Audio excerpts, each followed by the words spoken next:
Welcome to She Loves the Grid, where we discuss all things F1.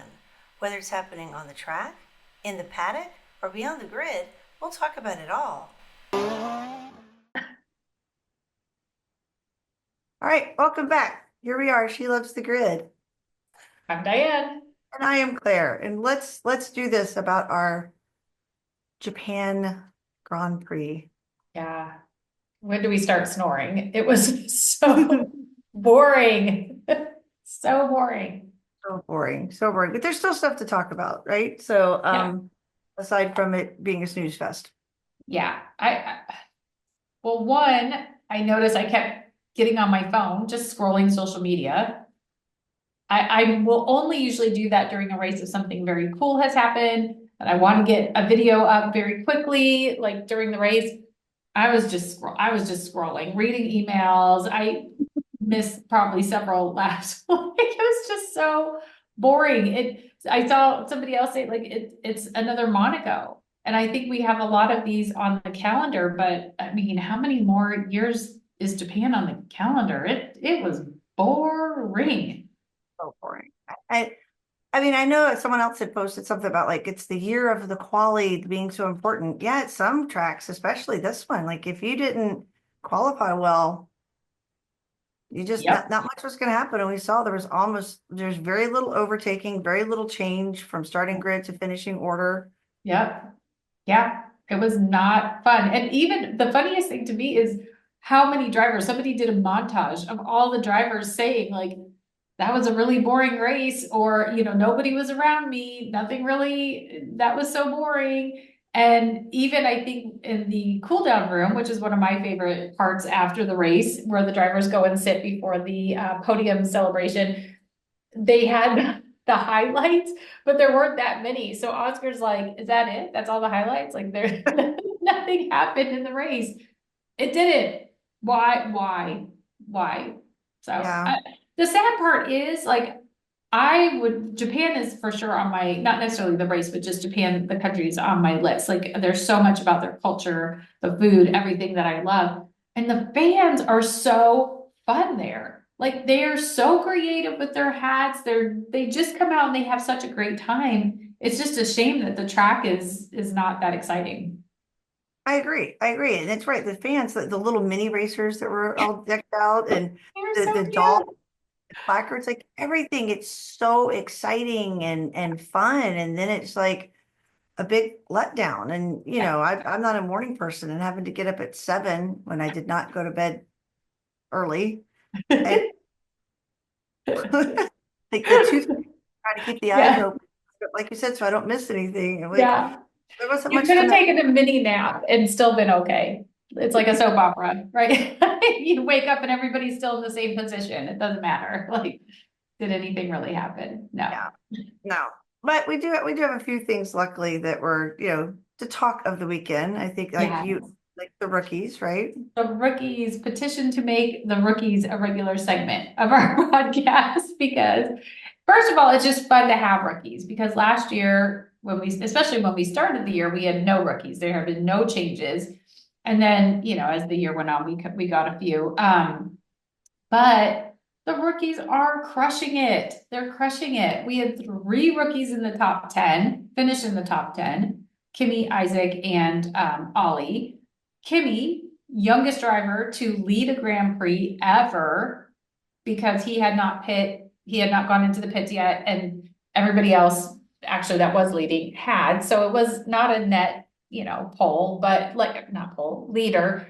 But he still led the race for several laps, which is really exciting. And then he also had the fastest lap of the day. So he was the youngest, fastest lap holder in a race. Crushing He's it. killing it. I'm very happy with Mercedes' choice there, what they did. Like that, you know, Toto was they, smart.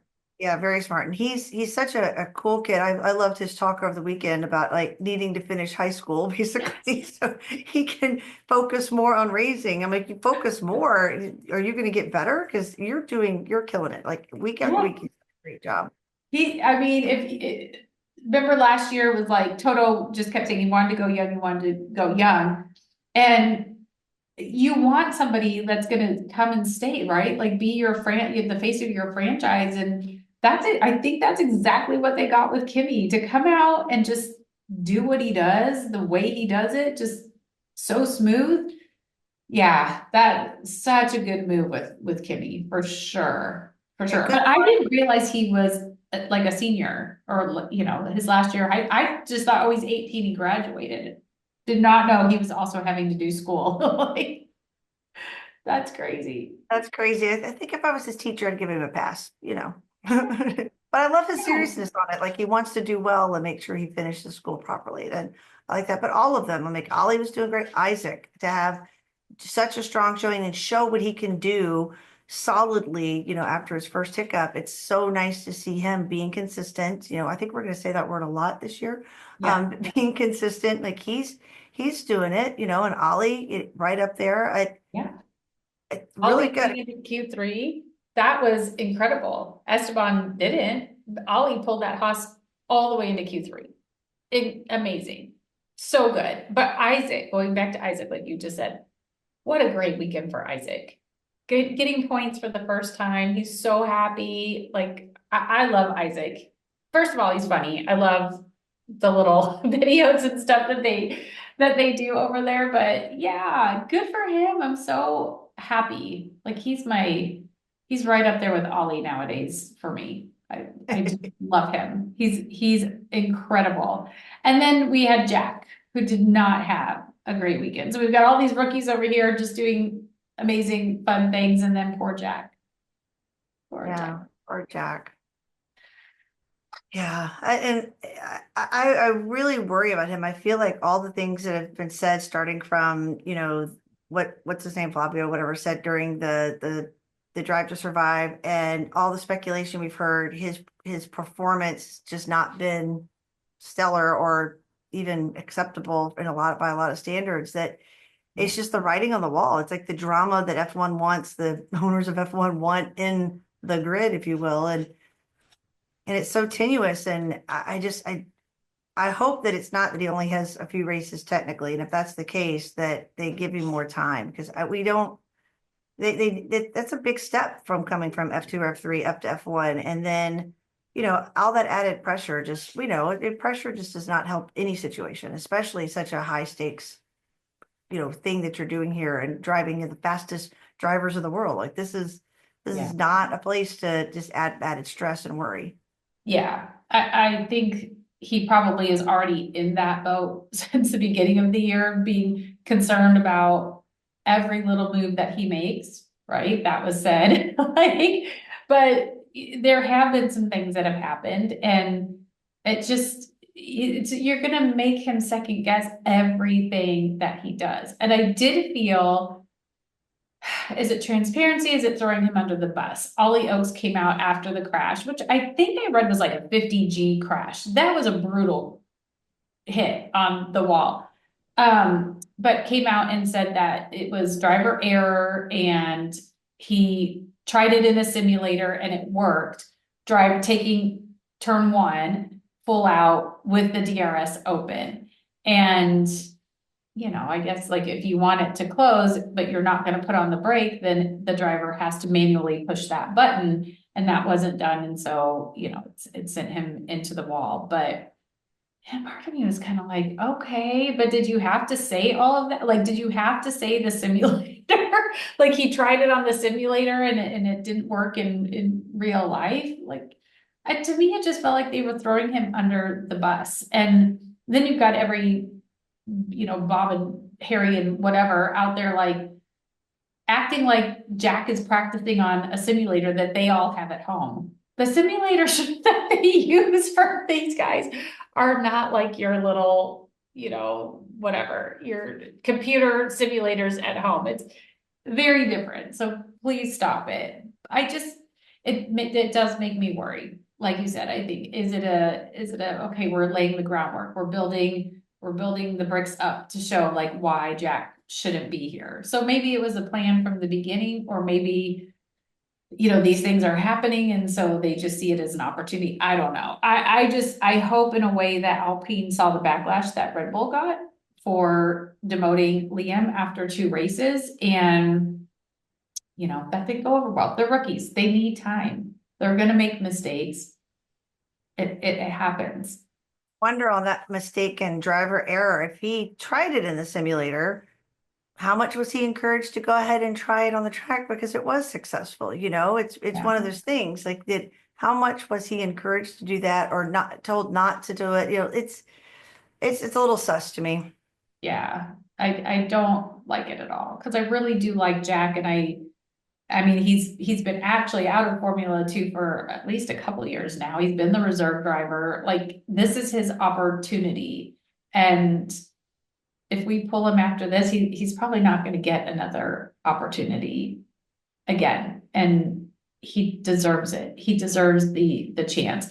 Putting Franco in, because I don't think we could talk about Jack and that mishap, and then what's been coming out over the last couple of days, which is Franco is practicing. He was seeing, I don't remember what track it was on. It wasn't at Monza, right? Like, Monza, actually, that comes to my head too, is that it was yeah, I Monza. don't know why, but he's driving a little bit older Alpine. That could just be they're giving him miles in the car. Alpine has 5,422 reserve drivers this year, so maybe they're all just taking a turn, and we don't know if the other drivers have had the same opportunity, and we just don't talk about it because everybody focuses on Franco as the reserve driver. Or is it really they're getting Franco used to being in that car because they want to replace him? And I have nothing against Franco Colapinto. I like Franco a lot. Maybe he should be in a different car in F1 this year, but it's not, it just worries me. It just worries me because I feel like there's a plan happening, and it's not gonna work out well for Jack. I agree. I agree. Yeah. Um, let's hope. That's about all we can do, right? Just hope, because Oh, I mean, I do think, didn't Jack come up a little bit in the between qualifying and the race day, the end of the yes, he race? did. Yeah, he did I place think a he little, did. did finish higher. So, hopefully this week, Bahrain will be a good week for him. I mean, it's also like, Gabriel, where's Pierre Gabriel did not, also? yeah, It's not like Pierre's out there like killing it. I mean, he's doing all right, but he's not out there. We're not talking about Pierre ever, no. like really. And Gabriel's not having a consistent experience either. I mean, he fell back in the race order. He went down and Yeah, finished further back, and Liam's not having the best year so far either. So it's like not all the rookies. Like we have, it's about half and half, and a little yeah, more consistency down to a little less consistency. So we'll yeah. just But keep with watching. Gabriel, I think it's more the car. Yeah, that's That's true. what probably is frustrating to him, because he is the F2 champion from last year, and they were really good. Remember, like, was it 2 weeks ago when he out qualified Nico? And I think for him, what's going to be frustrating is I think it's going to be the car and how the car performs at whatever particular track they're at. So, like, he's a great driver, but that car is not quite ready for prime time. Just say. Just say. So, yeah, but we'll keep talking about our rookies because there's a lot to be excited about with them. Yeah, for sure. Absolutely. McLaren. Let's just And talk about them. the lack, I don't know what they were doing. I know you've heard some stuff, and they came out and talked about keeping it safe, but just come on. This is not the time to keep it safe. You need to be pushing hard. As you've said it plenty of times. Every point matters, and just come on, Yeah. guys. Yeah, this year every point's going to matter, and it's going to come down to, I think you say it a lot, like the car, the drivers, like Oscar said, Oscar could have been on pole. If he was on pole, he probably would have won the race, but he just had that last lap in quali, just wasn't it. It wasn't it. And so, he ended up in third, and that is where he finished. And we put out a thing on our social media, like, should McLaren have swapped the two cars around lap 40? Should Oscar had been given an opportunity to get past Lando, switch places with Lando, and make a run at Max. There was a lot of conflicting opinions on that, like a lot. It's still, what is it? It's Tuesday. We put that Sunday. There's people still commenting. Yeah. Like, and people are like, yes, at least give him the opportunity, flip him back, so Lando still has the lead in the drivers' championship. And then other people are like, no, Oscar couldn't catch Lando anyway, so why would he catch Max? Like, it's just so interesting to read all of this stuff. The drivers didn't seem bothered. I mean, during the race, Oscar was like, Lando needs to pick it up. He needs to make his move now. I think kind of hinting at like, or let me pass. We don't know what was being said on the radio. That was kind of one of the things that kept going through my head is there were times where Oscar looked like he was trying to purposely not pass Lando. So I don't know if that, were they told, don't fight it out amongst you guys, like the dirty air, the tires, da, da, da. Or could he really not get past? I don't know. Yeah, But neither one seemed bothered at the end of the race.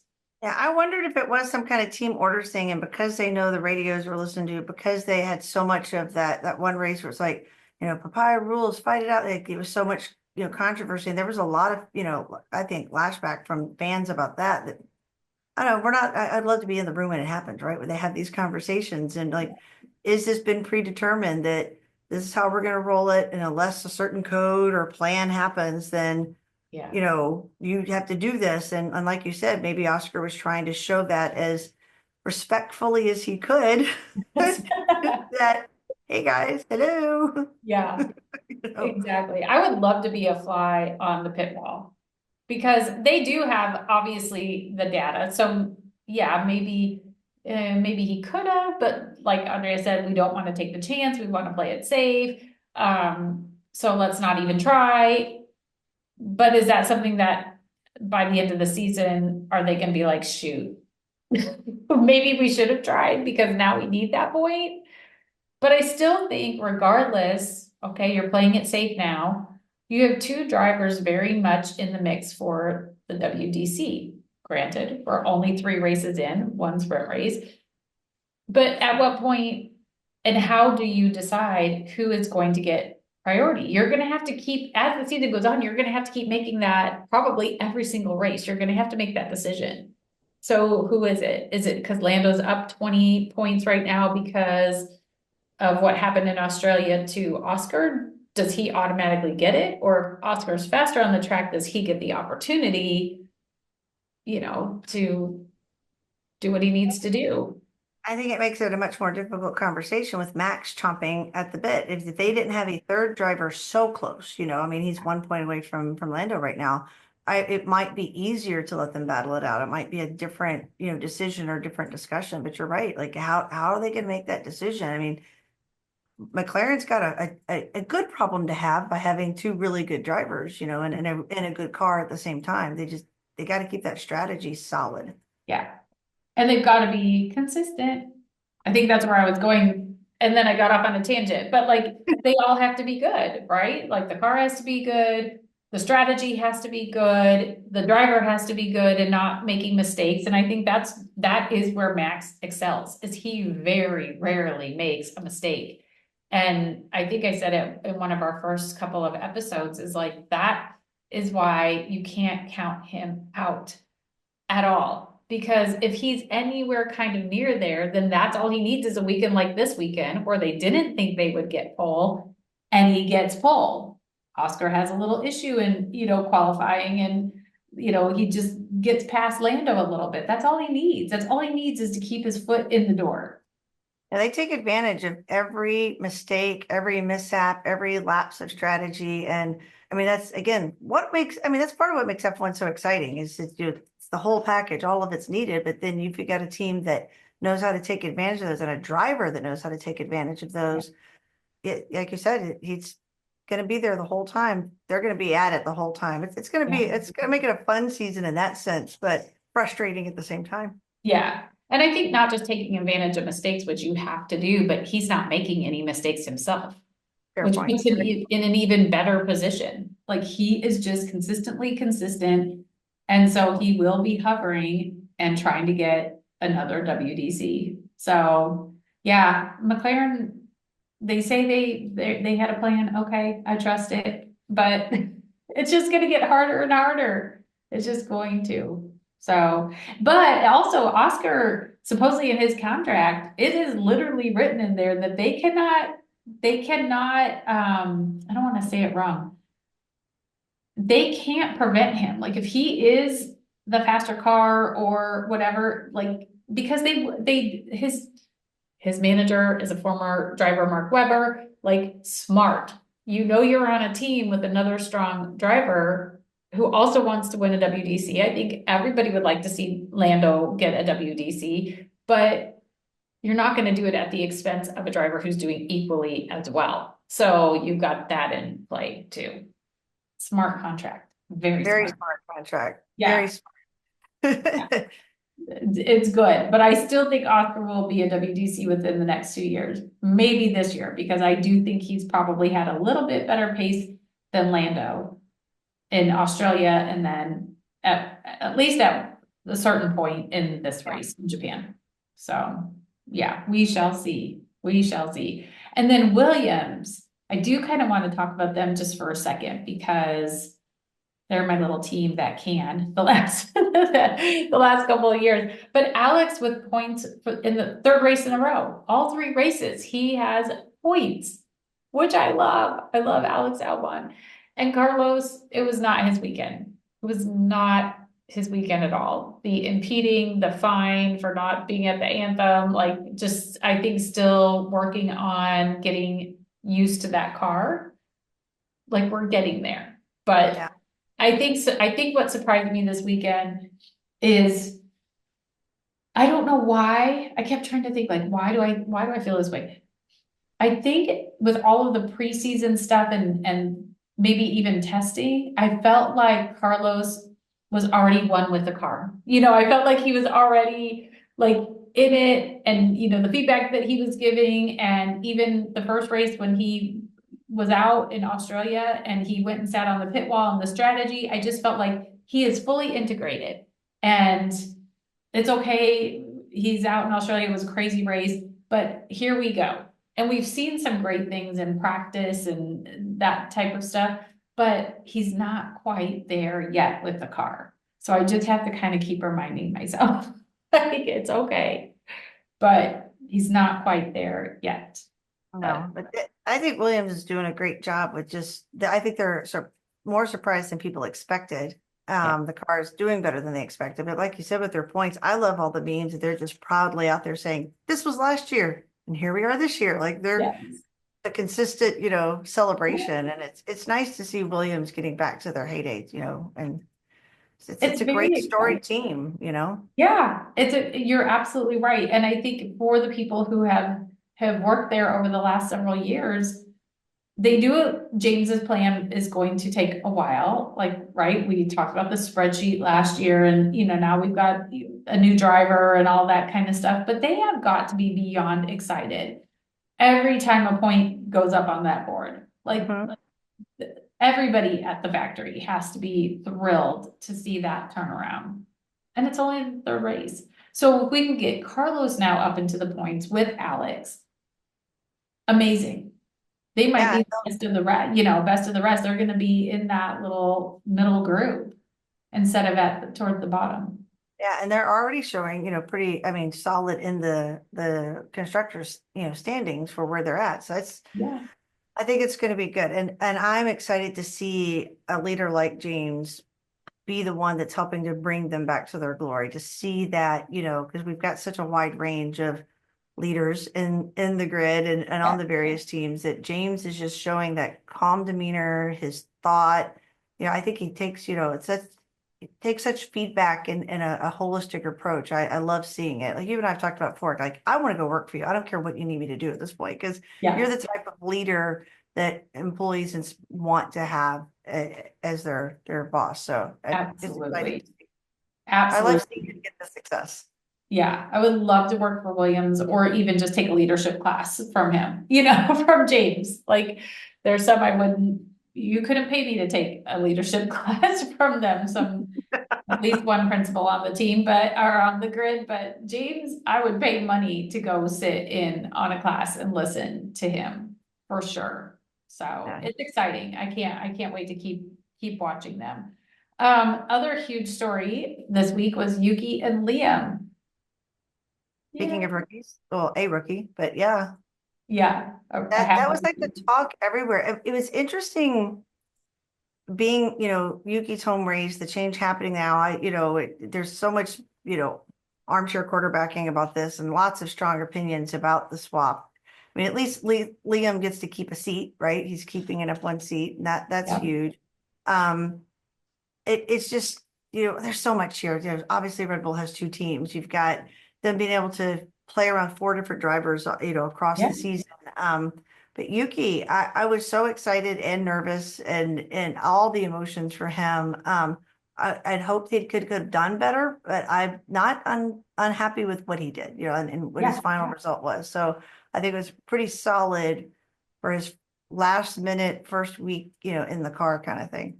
Yep. I think that's the biggest thing to hit on is it is his home race. So it's a home race for a driver is usually very, very busy. You have obligations with your team, with sponsors, with, probably personal sponsors at your home. There's so much going on. He had simulator practice to do, which I'm sure he did in England, I'm guessing, and then flew back to Japan. All of the stuff that you have to do, you're in a new car, there's all the drama around the Liam, Yuki swap. And I think he was really disappointed on Saturday. He said it was really sad how he qualified. And there were a lot of people like, see, Liam out qualified him, da da da. And then, like you said, he finished 12th in the race. That's maybe the highest that they have been.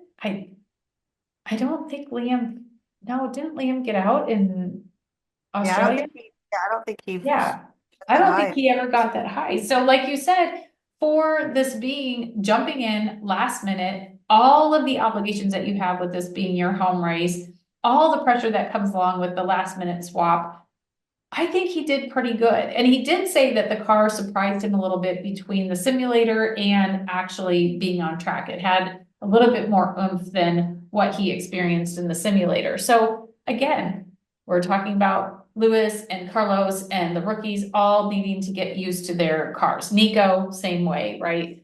There is gonna be a little time frame where Yuki has to get used to that car, but I think he did awesome. And I would highly imagine that he is going to just keep improving each week. So I think it helps knowing if the rumors are correct that he has the whole season. There's no fear of him being demoted or swapped out or whatever. So that's got to give him a little bit of peace of mind. Yeah, I agree. And before we get off the subject, I have to mention this, his dad was slaying it all weekend. So I Yes. love the stands, Yes. the But of slay. course, of course he's late. Yuki is our global treasure. So his dad You're the has father of the global treasure. You have to slay. yes, exactly. I love that. I absolutely love that. Yay. So then this week we've got Bahrain. Yep. So I am excited for Bahrain because I feel like the last couple years it's been the first race of the season. So we've done testing and then gone straight into the race. So the teams could optimize their cars in testing for that first race. And then, boom. This time we had testing like a month ago. I feel like I'm Yeah, a losing little time. ago, yeah. Like a month ago. The teams have had, well, in the case of Red Bull and VCARB, a change of drivers, but the teams have had time to figure out like what wasn't working during testing and then switch things up. So I am excited to see a team like Haas, who did not perform well at all in testing. I think you and I were very nervous for them. Like, what is happening? We actually predicted them to finish last. Oh no, we didn't. We picked Sauber. Sauber. I think I was thinking I probably should have Yeah. picked Haas, but they worked it out the next week, right? And then Ollie this past week gets it up into Q3. So I'm super excited to see when they're back at the track. The weather's gonna be very different. It was very cold when we did testing. It's gonna be very hot this weekend, but I want to see how everything is progressing. The teams, the drivers, the car. How is it different? Have they already made improvements in the last couple weeks? I think that's going to be really cool to compare now to a few weeks ago. That is how quickly teams can make changes to those cars. Yeah, I agree. I think it's going to be interesting and just a couple more, having a few races under their belts and being a little more confident. They've had more time at that track before, so it'll be interesting. It'll be interesting for Yuki, being that he tested in one car and now he's coming back in a different car. So it's going to be another exciting one a little later in the day. So I don't have to get up early, which I hate. So that's going to be true. That is true. It's an evening race for us, or not evening, I guess, late afternoon, 5 p.m., right? Yeah, 5 p.m. our time. Yeah. So I don't like that I have to wait around all day. I like to do the race and then spend the rest of the day doing whatever. But now I'll just have to flip-flop that. Spend all day doing whatever and then the race. So I'm excited. And all we can ask is for a more exciting race and a race with more overtaking. We've got 3 DRS zones on this track. Like, just make it exciting. I want battles all the way through. I don't care if battles are at the middle of the pack or the front of the pack. Let's have some fun. Agreed. Let's get some battles. Let's get some movement. Let's get something to talk about versus that we tried not to sleep during the race. Yes. Yeah. Or spend the whole time on my phone, like, oh yeah, I'm watching a race. Pay attention. It's boring if Diana's looking at her phone, because Diane I never do. Watching F1. So that's indicative of how boring it was. Yeah, it was bad. So this week, better. Fingers crossed. Gonna be better. I think that's about it. Let's make sure everyone likes and follows, subscribe on YouTube if you're watching there, comment. We're really enjoying the conversations that we've been getting started over the last week, as Diane mentioned earlier. So let's keep that going. We love hearing from everybody. Yeah, some really great. I just like to hear other people's opinions. I'm not going to ever say somebody's wrong or, whatever. We don't really tolerate, but everybody's been very respectful. I just think it's been interesting to hear what people really think about this. Yeah, just the race in general. So keep the comments coming. We love it. I think that's about it. Yep. Well, bye-bye. Bye. If you enjoyed this episode and you'd like to help support the podcast, please subscribe and leave a rating and a review. To stay up to date with She Loves the Grid and get all the behind the scenes content, you can follow us on Instagram at She Loves the Grid and on Facebook at facebook.com/She Loves the Grid. Thank you for joining us for the ride this week.